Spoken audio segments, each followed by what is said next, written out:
विश्व ब्रह्मांड की सर्वश्रेष्ठ त्यागी बलिदान माता स्वरूप की अवधि का आनंद हितवादिनी आचार्य दीदी का मैं अपने हृदय से उनके त्याग और बलिदान को श्रद्धा सुमन अर्पित करता हूं। और साथ ही साथ मैं साफ साफ शब्दों में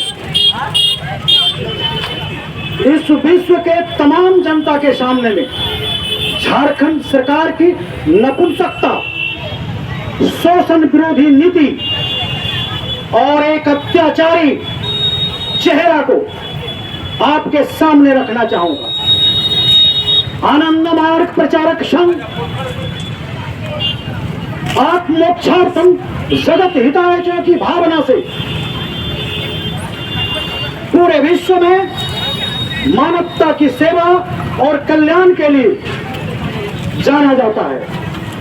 उसी कड़ी में पिछले 25 वर्षों से अवधि का आनंद हितवादिनी आचार्य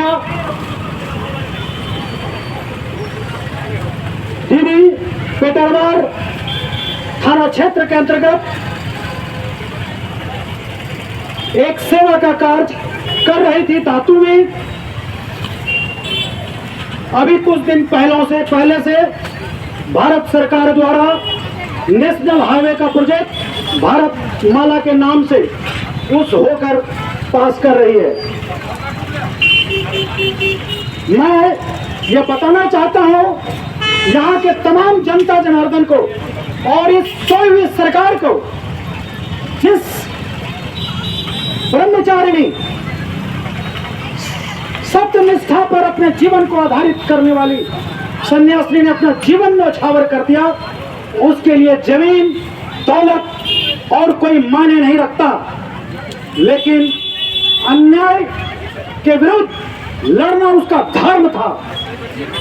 ये झारखंड की सरकार और भारत की सरकार बिना मुआवजा दिए, बिना किसी प्रकार का नोटिस दिए, उन्होंने आश्रम पर, अगर मेरे शब्दों में कहा जाए तो उन्होंने दिन दहाड़े आक्रमण किया और हमारी दीदी का कत्ल किया। एक ऐसी परिस्थिति क्रिएट किया जिस परिस्थिति के तहत यहाँ के सीओ ने, पेटरवार के सब इंस्पेक्टर ने, एसडीएम ने, सब लोगों ने एक षड्यंत्र रचकर उनके ऊपर इतना दबाव दिया और अपमानजनक शब्दों का प्रयोग किया। उस अपमान को वह सह न सकी और अंतर्गत उन्होंने आत्माहुति मानवता के लिए दे दी। लेकिन मैं याद दिलाना चाहता हूं महाभारत को, उस इतिहास को मत भूलिए जिस दिन द्रौपदी का चिरहरण हुआ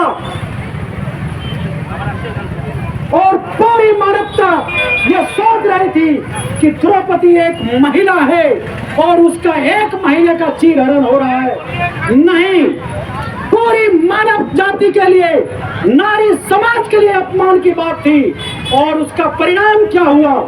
वह वस्त्र हरण करने वाला, वो अपमान करने वाला शासक, व्यक्ति, समाज, परिवार, उसकी दुर्दशा आपके सामने था।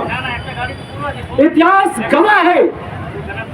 आनंद मार्ग के संस्थापक और प्रवर्तक भगवान श्री श्री आनंद मूर्ति जी को यही भारत की सरकार झूठे आरोप में जेल में बंद किया।